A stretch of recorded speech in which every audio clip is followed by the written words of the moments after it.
வணக்கங்களே, கடவுள் அருள் டிவி நேயர்களுக்கு லக்ஷ்மி நாராயணன் அன்பு வணக்கங்கள். இப்போ நம்ம பார்க்க போகிறது வார ராசி பலன் 29ஆம் தேதியிலேருந்து 5ஆம் தேதி வரை எப்படி இருக்க போதான்னு பார்க்க போகிறோம். ஸோ எப்போதுமே சொல்கிறாங்க லக்னத்தை பாருங்கள், ராசிக்கு பார்த்த லக்னத்துக்கு பார்க்க ரொம்ப பர்ஃபெக்டாக இருக்கும். உதாரணமாக ஒரு மகர லக்னம் ரிச்சிக ராசினா நீங்கள் ரிச்சிக ராசிக்கான பலன்களை பார்க்கறத விட மகர ராசிக்கான பலன்களை பார்க்கும்போது ரொம்ப பர்ஃபெக்டாக இருக்கும். முதல்ல வர்றது பொது பலன்கள், அதுக்கப்புறம் தசாபுக்தி பலன்கள். உங்கள் ஜனனகால ஜாதகத்தில் என்ன தசாபுக்தி அந்தரங்கள் வருதோ அதை வந்து மிங்கிள் பண்ணி பாருங்கள், ரொம்ப பர்ஃபெக்டாக இருக்கும். வீடியோட எண்டில் டிப் ஆஃப் த வீக் இருக்குது, மறக்காமல் பாருங்கள். கடகராசி. ஸோ கடகராசி வந்து பார்த்திங்கன்னா உங்களுக்கு ராசி அதிபதி சந்திரன் வந்து அற்புதமாக வேலை சம்மந்தமான விஷயங்கள், லோன் சம்மந்தமான விஷயங்கள், நல்ல ஏற்றங்கள், நல்ல லாபங்கள் வர்றதுக்கான வாய்ப்பு ரொம்ப நல்லா இருக்குது. ஸோ அதுக்கப்புறம் பார்க்கும்போது உங்களுக்கு 2ஆம் அதிபதி சூரியன் 12 இருக்கும்போது குடும்பத்திற்கான நிறைய அலைச்சல்கள், கொஞ்சம் வந்து விரயங்கள் ஆகிறதுக்கான வாய்ப்பு இருந்தாலும் அது சுப விரயமாக மாற்றிக்கிறதுக்கு ரொம்ப மாற்றிப்பீங்க. ஸோ எல்லாமே ரொம்ப சிறப்பு தான். அதுக்கப்புறம் 3 12ஆம் அதிபதியான புதன். ஸோ 3 12ஆம் அதிபதி புதன் வந்து பார்த்திங்கன்னா உங்களுக்கு வந்து ராசியிலே இருக்கும்போது நல்ல ஏற்றங்கள், கொஞ்சம் வந்து அலைச்சல்கள் ஜாஸ்தி இருந்தாலும் சில விஷயங்கள் நிறைய குழம்புவீங்க. ஸோ என்ன குழப்பங்கிறது கொஞ்சம் ஒரு வாட்டி எழுதி வச்சுட்டு அடுத்த நாள் எடுத்து படிங்க, கண்டிப்பாக ஒரு நல்ல தெளிவு கண்டிப்பாக கிடைக்குங்க. அதுக்கப்புறம் பார்க்கும்போது உங்களுடைய 4ஆம் அதிபதி, ஸோ 4ஆம் அதிபதி சுக்கிரன் அங்கேயே இருக்கும்போது நல்ல அற்புதமான விஷயங்கள், புதிய சொத்துக்கள், வண்டி வாகனங்கள் வாங்குகிற யோகங்களும் அதுக்கான ஐடியாஸ் பண்ணுவீங்க. ஸோ எல்லாமே ரொம்ப சிறப்பாக இருக்கும். உங்களுக்கு 5ஆம் அதிபதியான செவ்வாய், 5ஆம் அதிபதி செவ்வாய் வந்து 10ல் இருக்கும்போது தொழில் ரீதியான விஷயம் ரொம்ப கவனமாக இருக்கணும். ஏன்னா வந்து ரொம்ப ரிஸ்க் எடுத்து பெரிய ஒரு லெவலில் இன்வெஸ்ட் பண்ணுறதுலாம் வந்து கொஞ்சம் கவனமும். குழந்தை இல்லாதவர்களுக்கு குழந்தை பேர் கிடைக்கிறதுக்கான வாய்ப்பு நம்ம அற்புதமாக இருக்கும். ஏன்னா 10ஆம் தேதி இப்போ 11ல் இருக்கும்போது ரொம்ப சிறப்பான ஒரு பலன்களை கண்டிப்பாக கொடுத்துரும். ஆன்மீக சுற்றுலா, குலதெய்வ வழிபாடு இதெல்லாமே ஒரு சிறப்பான பலன்களை கண்டிப்பாக கொடுத்துருங்க. அதுக்கப்புறம் வந்து உங்களுடைய 6ஆம் அதிபதி மற்றும் உங்களுக்கு வந்து 9ஆம் அதிபதியான குரு வந்து பார்த்திங்கன்னா உங்களுக்கு ராசியிலே இருக்கும்போது கொஞ்சம் உடல்நலம் சம்மந்தமான கொஞ்சம் கேர்ஃபுல்லாக இருந்துக்கணும். அதுதான் ரொம்ப மெயின். ஸோ அது மட்டும் இல்லாமல் அப்பா பூர்வீகம் சம்மந்தமான விஷயம், ஒரு ஆக்கப்பூர்வமான விஷயங்கள்லாம் கண்டிப்பாக இருக்கும். ஏதாச்சும் வந்து ஒரு லிட்டிகேஷனோ பேச்சுவார்த்தைகளோ சொத்து தகவலோ பூர்வீகத்தில் இருந்ததுன்னா இப்போ பேசும்போது ஓரளவுக்கு கிளியர் ஆகிறதுக்கான வாய்ப்புகள் நிறைய இருக்குது. ஸோ அதெல்லாமே ரொம்ப நல்லா. ஆனால் உடல் ரீதியான விஷயங்கள் ஏதாவது தொந்தரவு தான் இமீடியட்டாக ஹாஸ்பிட்டல் பார்த்துக்கிறது ரொம்ப ரொம்ப நல்லதுங்க. கடன் சம்மந்தமான விஷயங்களும் கொஞ்சம் கேர்ஃபுல்லாக இருந்துக்குங்க. அதுக்கப்புறம் பார்க்கும்போது உங்களுக்கு 7 8ஆம் அதிபதி. ஸோ 7 8ஆம் அதிபதியான சனி. ஸோ 7 8ஆம் அதிபதி சனி வந்து 9ல் இருக்கும்போது கொஞ்சம் கவனம் தேவை. தந்தைக்கு உங்களுக்கு கொஞ்சம் சின்ன மிஸ் அண்டர்ஸ்டாண்டிங்கும், ட்ராவல்ஸ், அதாவது எங்கன்னா வெளியூர் வெளி மாநிலங்கள் எங்கன்னா ட்ராவல் பண்ணும்போது கொஞ்சம் கவனமாக இருந்துக்கிறது ரொம்ப ரொம்ப அவசியம். அதுக்கப்புறம் பார்க்கும்போது உங்களுக்கு 9ஆம் அதிபதி ராசியிலே இருக்கும்போது ஏதாவது வெளிநாடு போலாங்கிற எண்ணங்களை தூண்டும். பட் இருந்தாலும் அப்பாக்கும் உங்களும் சின்ன மனக்கசப்புகள் வந்துட்டு போகிறதுக்கான வாய்ப்புகளும் கொஞ்சம் கவனமாக பேசுறது ரொம்ப ரொம்ப அவசியம். அதுக்கப்புறம் பார்க்கும்போது உங்களுடைய 10ஆம் அதிபதியான செவ்வாய் 11ல் இருக்கும்போது தொழில் நல்ல ஏற்றங்கள், நல்ல லாபங்கள் இருந்தாலும் இன்வெஸ்ட்மெண்ட் சம்மந்தமான விஷயம் கொஞ்சம் கேர்ஃபுல்லாக இருந்துக்கிறது ரொம்ப ரொம்ப நல்லது. அதுக்கப்புறம் பார்க்கும்போது உங்களுடைய 12ஆம் அதிபதியான புதன் வந்து பார்த்திங்கன்னா உங்களுக்கு ராசியிலே இருக்கும்போது கொஞ்சம் செலவுகளை கண்ட்ரோல் பண்ணலங்கிற ஒரு விஷயங்களில் கொஞ்சம் டென்ஷனாக இருப்பீங்க. ஸோ இதுவரை பார்த்து பொது பலன்கள். இப்போ பார்க்குறது தசாபுக்தி பலன்கள். கடக லக்னமாக இருந்து சூரியன் தசாபுக்தி அந்தரங்கள். சூரியன் வந்து பார்த்திங்கன்னா உங்களுக்கு வந்து 12ல் இருக்கும்போது குடும்பத்திற்காக நிறைய செலவுகள், நிறைய விஷயங்களும் ஸ்பெண்ட் பண்ணுறமான சூழ்நிலை கண்டிப்பாக ஏற்படுத்தும். கடக லக்னமாக வந்து சந்திர தசாபுக்தி அந்தரங்கள். சந்திரன் வந்து பார்த்திங்கன்னா உங்களுக்கு வேலை சம்மந்தமான விஷயம், சுப நிகழ்ச்சிகள் சம்மந்தமான விஷயம் அற்புதமாக இருக்குங்க. ஸோ எல்லாமே அற்புதம் தான். அப்புறம் கடக லக்னமாக வந்து செவ்வாய் தசாபுக்தி. செவ்வாய் வந்து உங்களுக்கு வந்து இப்போது 11ல் இருக்கும்போது குழந்தைகளோட வளர்ச்சி நல்லாயிருக்கும். குழந்தை இல்லாதவர்களுக்கு இப்போ குழந்தை பேர் கிடைக்கிறதுக்கான வாய்ப்புகள் எல்லாமே அற்புதமாக இருக்குங்க. கடக லக்னமாக இருந்து ராகு தசாபுத்தினா ராகு வந்து 8ல் இருக்கும்போது வெளி மாநிலங்கள், வெளி நாட்டில் இருக்கவங்க இல்லை இங்கேயே வந்து வெளி மதத்தினரிடம்லாம் கொஞ்சம் கவனமாக பேசுங்க. ஸோ தேவையில்லாத வாக்குவாதங்களை, ஒரு டென்ஷனை ஏற்படுத்துறதுக்கான வாய்ப்புகள் நிறைய இருக்குது. கடக லக்னமாக இருந்து குரு தசாபுத்திரங்கள். குரு வந்து 6 மற்றும் 9ஆம் அதிபதி உங்களுக்கு வந்து ராசியிலே இருக்கும்போது தந்தை சார்ந்த விஷயங்களில் வந்து ரொம்ப சிறப்பான பலன்களை கொடுத்தாலும் சில நேரங்கள் வந்து தேவையில்லாத வாக்குவாதங்களை கொடுக்கும். அதே மாதிரி வந்து அப்பாவுடைய உடல்நலமோ இல்லை உங்களோட உடல்நலத்தில் சம்மந்தமான விஷயங்களில் வந்து கொஞ்சம் கேர்ஃபுல்லாக இருந்துக்கிறது ரொம்ப ரொம்ப நல்லதுங்க. ஏன்னா உடல் ரீதியான விஷயங்கள் வந்து பார்த்திங்கன்னா 6ஆம் அதிபதி ராசியில் வரும்போது நமக்கு கால் சம்மந்தமான விஷயங்கள், தொடையிலையோ சின்ன ஒரு வலிகளோ வந்து போகிறதுக்கான வாய்ப்புகளும் ரொம்ப ரொம்ப கவனமாக இருக்கிறது ரொம்ப ரொம்ப நல்லதுங்க. அதுக்கப்புறம் பார்க்கும்போது கடக லக்னமாக இருந்து சனி தசாபுத்தினா 7 8ஆம் தேதி 9ல் இருக்கும்போது அப்பாவுக்கு அவங்களும் சின்ன டிஃப்ரென்ஸ் ஆகும். வெளி மாநிலங்கள், வெளி நாட்டில் இருக்கவங்களாம் வந்து கொஞ்சம் கேர்ஃபுல்லாக இருந்துக்கிறது ரொம்ப ரொம்ப நல்லது. ஏன்னா தேவையில்லாத சின்ன ஒரு மன உளைச்சல் ஏற்படுத்தும், அவ்வளோதான்.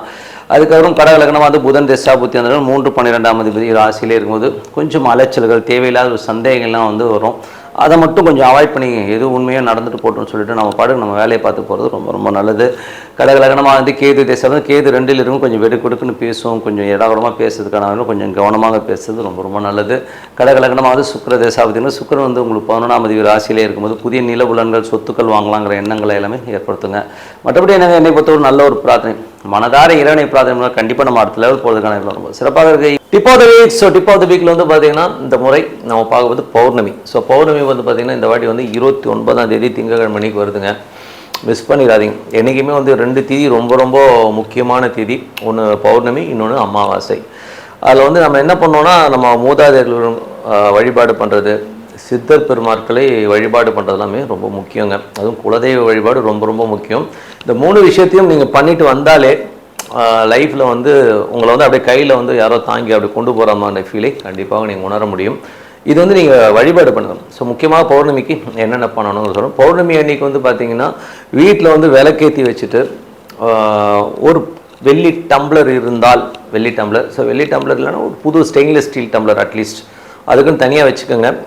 உபயோகப்படுத்தின டம்ளர் வேண்டாம், ஓகேங்களா. ஸோ ஒரு சின்ன டம்ளர் வாங்கிட்டு அதில் வந்து கொஞ்சம் பழம், பால், கொஞ்சோண்டு குங்குமப்பூ, ஒரே சும்மா ஒரு இலை விட்டால் போதும். ஸோ சின்னதாக ஒரு சாஃப்ரான், அதாவது குங்குமப்பூ போட்டு இறைவனை நல்லா விளக்கேற்றிட்டு அங்கே உங்களுடைய குலதெய்வத்தை நீங்கள் வழிபடுகிற சித்தர் பெருமான் யாராச்சும் இருந்தாங்கன்னா வழியாக வழிபடுவீங்க இல்லையா. ஸோ அந்த மாதிரி ஏதாச்சும் இருந்தாங்கன்னா அவங்க வந்து அங்கே இருக்கிறதா, உங்கள் குலதெய்வமும் உங்கள் சித்தர் பெருமான் உங்களை காக்கிற தெய்வங்கள் அங்கே இருக்கிறதா நினச்சி ஆவாகனம் நீங்களே பண்ணுங்கள், ஓகேங்களா. ஸோ அவர் ஆவாகனம் பண்ணி மனதார அங்கே இருக்கிறதா நினச்சி நீங்கள் தான் என் குடும்பத்தை காப்பாற்றணும், நீங்கள் தான் எல்லாம் அப்படின்னு சொல்லிட்டு சரணாகதி அடைவது. என்றைக்குமே வந்து நம்ம போயிட்டு அங்கே போயிட்டு ஆண்டவன்ட்ட போயிட்டு லிஸ்ட்டு போட்டு எனக்கு இது கொடு அது கொடுன்னு கேட்காம நம்ம வந்து சரணாகதி அடைகிறது ரொம்ப ரொம்ப நல்லது. ஸோ எல்லாமே நீ பார்த்துக்கம்மா, எல்லாம் உன்னுடைய குழந்தைகள் நீ பார்த்துக்க அப்படின்னு சொல்லிட்டு சரணாகதி அடைஞ்சு அமைதியாக உட்காந்து அவங்க அங்கே இருக்கிறதா நினச்சி ஃபீல் பண்ணிட்டு வாங்க.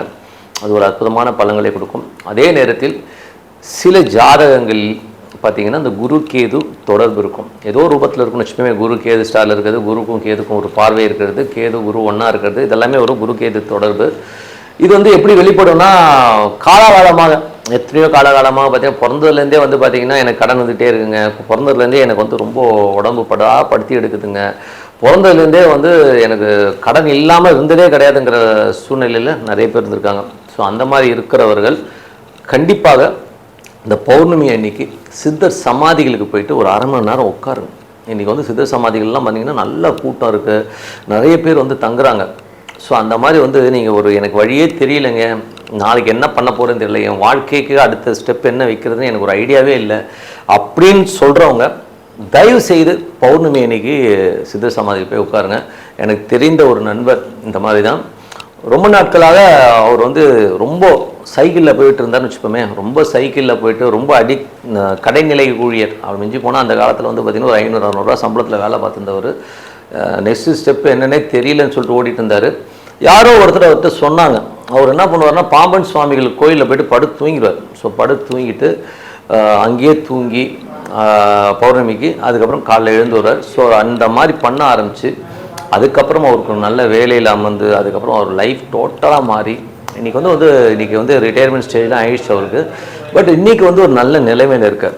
காரணம் என்னென்னா அந்த அருள், அவர் வந்து எடுத்துக்கிட்ட அந்த முயற்சி. என்னென்னா நிறைய பேர் வந்து சும்மா ஒரு வாட்டி 2 வாட்டி போயிட்டு எனக்கு அது அல்ல இதாலன்னு சொல்லிட்டு சாமிக்கிட்டே வந்து தர்க்கம் பண்ணுவாங்க.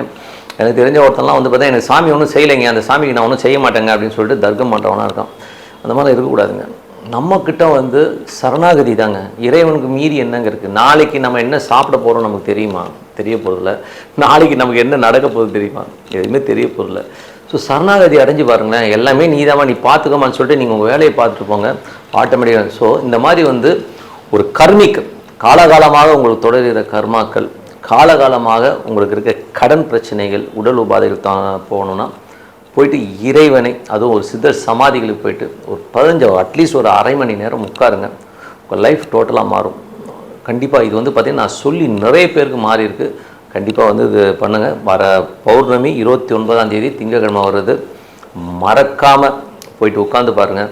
அது உங்களுக்கு எப்படி இருந்தாலும் சரி, நீங்கள் போய் தான் பாருங்கள். பௌர்ணமி ஒரு சித்தர் சமாதிக்கு போய்ட்டு ஒரு 1/2 மணி நேரம் உட்காருவோமே, உட்காந்து வழிபட்டு பாருங்கள். அதே சித்தரை டெய்லி நினச்சி பாருங்கள். நான் சொன்ன வீட்லேயும் வந்து நான் சொன்ன அந்த ஒரு விஷயத்தை பண்ணி பாருங்கள். சூப்பராக இருக்கும். லைஃப் வந்து எந்த மாதிரி மாறுதுங்கிறது நீங்களே சொல்லுவீங்க சொல்லிட்டு உங்களோட விடைபெறுவது உங்கள் லக்ஷ்மிநாதன். நன்றி, வணக்கம். கடவுள் அருள் டிவியை பார்த்தமைக்க நன்றிகள். மேலும் இது போன்ற தகவல்களை தெரிந்து கொள்ள கடவுள் அருள் டிவியை சப்ஸ்கிரைப் செய்யுங்கள். மறக்காமல் பெல் ஐக்கானை கிளிக் செய்யுங்கள்.